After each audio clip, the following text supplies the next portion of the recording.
High friends, welcome to our channel VP bits and vlog. நம்ம மாடி தோட்டத்தை வந்து ஃபுல்லாக காஞ்சி போச்சு. அதனால் அதையெல்லாம் க்ளீன் பண்ணி எடுத்தாச்சு. திரும்ப நம்ம பெயிண்ட் அடிச்சுட்டு ஆரம்பிக்கணும். நம்ம இங்கே ஒரு குருவி கூடு கட்டியிருக்கேன். அந்த குருவியை பற்றி தான் இந்த இதில் ஃபுல்லாக பார்க்க போகிறோம். இந்த குருவி வந்து ஜன்னலில் ஒரு பானை கட்டி விட்டுருந்தேன். அந்த பானையில் தான் கூடு கட்டி இப்போ முட்டையை வைக்க ஆரம்பிச்சிருச்சு. ஒரு 4 முட்டை வச்சுருக்கேன். 4 முட்டை வச்சு இப்போ அடைக்க உட்காந்துட்டு இருக்கு. டெய்லியும் சாயங்காலம் டைம் ஆகிடுச்சுன்னா இந்த மாதிரி தான் வந்து நின்றுக்கும். பாருங்கள், இதுக்கோசரம் தான் அந்த குருவி வந்து அங்கே உட்கார்ந்துட்டு தான் அந்த கொடி மாதிரி ஏதாவது செடி வைக்கலாம் அப்படின்னு சொல்லிட்டு அந்த ஒரு செட்டப் பண்ணால் அப்படியே விட்டு வச்சுருக்கேன். மற்ற எல்லாமே மாடியில் ஃபுல்லாக க்ளீன் பண்ணியாச்சு. பிளாக் கவரில் கொஞ்சம் மண் உருப்பி வச்சுருக்கேன். அதில் ஏதாவது பூச்செடி வச்சுக்கலாம் அப்படின்னு சொல்லிட்டு விட்டுட்டேன். இதில் வந்து இந்த குருவி டெய்லியுமே இதே மாதிரி தான் அந்த பானையில் வந்து உட்காந்துக்கும். முட்டை வைக்கிறதுக்கு முன்னாடி வந்து சும்மா பார்த்துட்டு போயிடும். முட்டை வச்சதுக்கப்புறம் டெய்லி வந்து அடப்படுக்க ஆரம்பிச்சிருச்சு. அதனால் பாருங்கள், ஒரு 4 முட்டை வச்சதுக்கப்புறம் தான் அடப்படுக்க ஆரம்பிச்சிச்சு. டெய்லியுமே இதே மாதிரி தான் சாயங்காலம் வரும். வந்துட்டு இந்த மாதிரி ஆப்போசிட்டில் உட்காந்துட்டு அந்த கத்திக்கிட்டே கிடக்குங்க. அந்த குருவி உள்ளே போய் பானைக்குள்ளே உட்காந்தோன்னே இந்த குருவி இங்கேருந்து எந்திரிச்சு போயிடும்.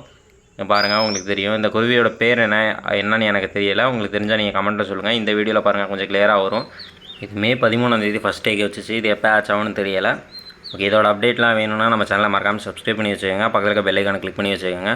ஓகே ஃப்ரெண்ட்ஸ், தேங்க்ஸ் ஃபார் வாட்சிங். இந்த வீடியோ உங்களுக்கு பிடிச்சிருந்துச்சுன்னா லைக் பண்ணுங்கள், ஷேர் பண்ணுங்கள், கமெண்ட் பண்ணுங்கள். மறக்காமல் நம்ம சேனலை சப்ஸ்கிரைப் பண்ணி வச்சு சப்போர்ட் பண்ணுங்கள்.